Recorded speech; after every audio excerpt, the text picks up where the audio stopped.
கதையோட ஸ்டார்டிங்ல அவங்க அக்கா அவங்க தங்கச்சிய போட்டு பலர் பலார்ன்னு அடிக்கிறாங்க. அப்படி அடிச்சிட்டு இருக்கும்போது வலி தாங்காம அவங்க தங்கச்சி அழுகுறத பார்த்துட்டு அவங்க அம்மா வந்துட்டு அவங்க அக்காவ போட்டு திட்டுறாங்க. ஏன்டி எத பார்த்தாலும் சின்ன பொண்ணு அடிச்சுக்கிட்டே இருக்குன்னு சொல்லிட்டு. இப்ப அப்படியே அவங்க 2 பேரும் வளர்ந்த மாரி வந்துட்டு பார்த்தீங்கன்னா காமிக்கிறாங்க. அவங்க தங்கச்சி பொண்ணு என்ன பண்ணுதுன்னா, அவன் பாய் ஃப்ரெண்ட் கிட்ட போயிட்டு, "ஏய் இத புட்றா இத நானும் வரேன்" அப்படின்னு சொல்லிட்டு 2 பேரும் பைக்ல ஏறி போறத அவங்க அக்கா பார்க்குறாங்க. அன்னைக்கு நைட்டு பார்த்தா அந்த தங்கச்சி பொண்ணு தலகாலே தெரியாத அளவுக்கு வந்துட்டு பார்த்தீங்கன்னா குடிச்சிட்டு வந்திருக்கு. பாத்ரூம்ல பார்த்தா சிகரெட் அடிச்சுட்டு அசிங்க அசிங்கமாட்டு பார்த்தீங்கன்னா பேசி சேர கொடுத்த ஃப்ரெண்ட்ஸ் கூடலாம் சேர்ந்து ரொம்ப கெட்ட பொண்ணா ஆயிடுச்சு. ஒரு நாள் அவங்க அக்கா பர்ஸ்ல வச்சுட்டு இருந்த காசு வந்து தங்கச்சி பொண்ணு எடுத்துட்டு போயிட்டு கிளப்ல எல்லா ஃப்ரெண்ட்ஸுக்கும் வந்துட்டு பார்த்தீங்கன்னா ட்ரீட் வைக்கிறேன்னு சொல்லிட்டு செலவு பண்ணிட்டு இருக்கும்போது அவங்க அக்கா கடுப்பாயிட்டு கிளப்புக்கே வந்துட்டு பார்த்தீங்கன்னா தேடி வந்துடுறாங்க. வந்து அந்த தங்கச்சி பொண்ணு கண்ணிலே பலார்னு அறிஞ்சு, "ஏன்டி போன போது நீ பண்ற தப்பெல்லாம் கண்டுக்கூடாதுன்னு பார்த்தா இப்ப திருட கூட ஆரம்பிச்சிட்டா. இனிமேல் நீ எனக்கு தங்கச்சின்னு" சொல்லிட்டு அவங்க அக்கா கோவமா அங்க இருந்து போயிடுறாங்க. இப்போ டாக்டர் வந்துட்டு பார்த்தீங்கன்னா பேசிட்டு இருக்கிறத காமிக்கிறாங்க. அந்த டாக்டர் என்ன சொல்றாங்கன்னா, "உங்களுக்கு கேன்சர் ஸ்டேஜ் வந்துட்டு பார்த்தீங்கன்னா ரொம்ப முத்திடுச்சு. 1 வருஷமோ என்னமோ தான் நீங்க இருப்பீங்க. ஆனா அந்த 1 வருஷத்த எக்ஸ்ட்ரா 1 வருஷம் ஆக்குறதுக்காக நாங்க மெடிசன் தரோம். அத வேணா யூஸ் பண்ணுங்க" அப்படின்னு வந்துட்டு பார்த்தீங்கன்னா சொல்றாங்க.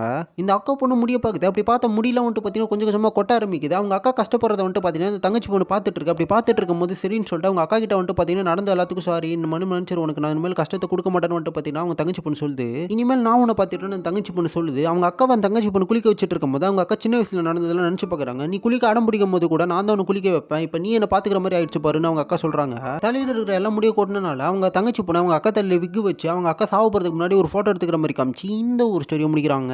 இந்த மாதிரி கதைங்களெல்லாம் பார்க்கணும்னா மறக்காம வாய்ஸ் லொகேஷன் தமிழ் சேனலை சப்ஸ்கிரைப் பண்ணி வச்சுக்கோங்க.